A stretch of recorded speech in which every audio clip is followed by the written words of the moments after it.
Hey guys, this is Nishi from Food Fitness Fashion. I'm back here again to talk about the topic that we had started around binge eating.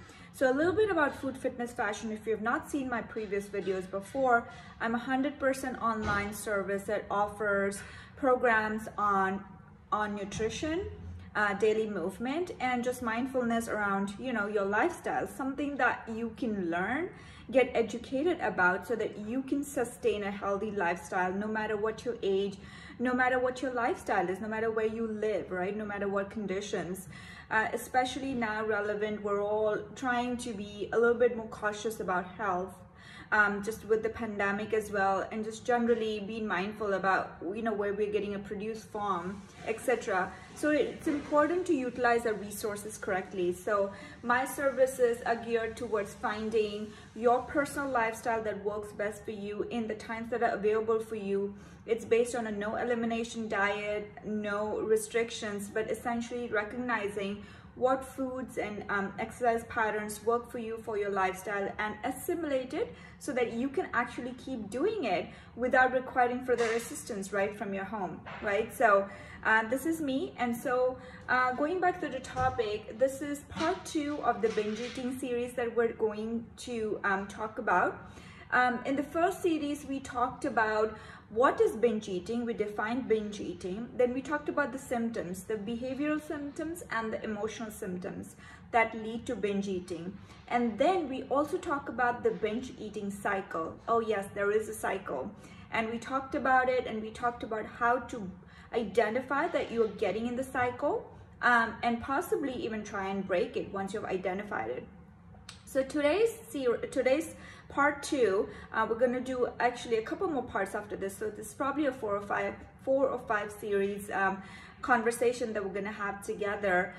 In part 2, we're going to identify the moods, right? So essentially talk a little bit more about the emotions, right? So did you know that binge eating is mostly coming from emotions? It's really driven by how you're feeling, your mood, right? So let's talk about that a little bit. So you know how when you feel good, that is associated with an act. You do something and you feel good, right?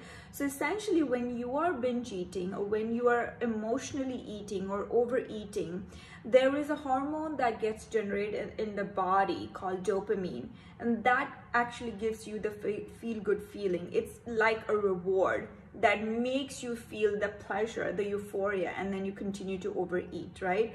But then you would ask yourself, like, how do you get into, that dopamine release? What happens, and why do you even overeat? That's all because you're probably at some point plagued with emotions like stress, anxiety, depression, frustration, you're sad, you're grieving, whatever that is, right? And binge eating normally comes into picture when your body is knowing that you're going through these emotions, right? You don't binge eat when you're feeling good, when you already have the calmness, the feeling good that's coming from calmness. You don't find yourself overeating. You can just be. But you've noticed that when you're either overworked, or you are underslept, or you're just doing multiple things without giving yourself an opportunity to slow down, you find yourself, when you sit down to eat, you eat a little bit more, and then you feel full too soon, and then you don't like that feeling. And believe it or not, you repeat that again. And we talked about this as that cycle, right? So we talked about that cycle, and today we are identifying the feelings that lead to that binge eating, right? So what we're going to do to tackle that, well, we're going to keep a diary, right? So connect the food with your mood, right? So anytime you start feeling, oh, I am getting into the cycle, I want that salt, or I'm going for that extra piece of bread, take a note. Maybe you have your phone in your hand, or maybe like a piece of paper. I would say keep a journal, right?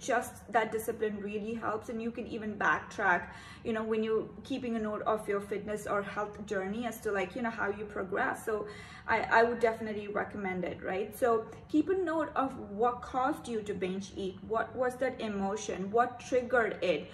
Did you take a step back to, kind of wait for a while for that emotion to go away, right? make the connection of the food and the mood. That's very important, and make a note of it. Make a history of it so that you can actually learn from the behaviors and emotions that are driving you towards that, right? So that's step one of this part two.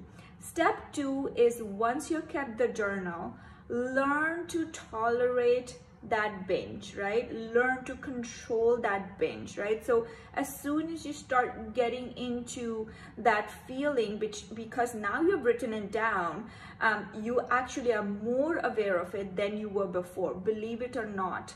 Once you write things down, the brain actually gets a very, very strong trigger about certain things that you noted. So once you write it down, it also helps you to make a very strong mental note that there is a connection. So the next time you start to get that feeling, start to stay away from it. How? Distract yourself. First thing actually is not distract yourself. First thing is accept the feeling, right? Like, okay, I'm getting the feeling. I'm feeling like I want that sugar. I feel I want that extra bread, but I don't really need it, because you know what? My body doesn't need it. You know your body more than anybody else, right? And when you know when you're cheating, you know when you're going for that extra piece of bread, or you know, sugar, or just anything that you overeat, right? Doesn't have to be salt, sugar, anything overeating is binge eating. Obviously junk food makes more of that bad impact, if you will. So make a note of, you know, what's causing it, and accept it. Like, yes, I'm feeling this emotion, right? Once you know that, take a deep breath and ask yourself, do you really need it? Is this going to do good for my body? The answer is going to be no. And find that distraction right away. Take a huge glass of water, or get a yummy green smoothie, right? This is so delicious. I typically drink my greens or eat my greens before my meal, and my meal is not big because I don't need it, and I actually got a ton of nutrients just in this glass, so that I do not need to fill my plate. And you know what? It just has a really good balance on my blood sugar levels. I can stay fuller longer because of the stuff that I put in my smoothie, etc. So anyway, so we talked about first making a note of why you feel that urge to binge, and secondly, obviously, once you know that, you're aware of that, step away from it, right? Learn to control it.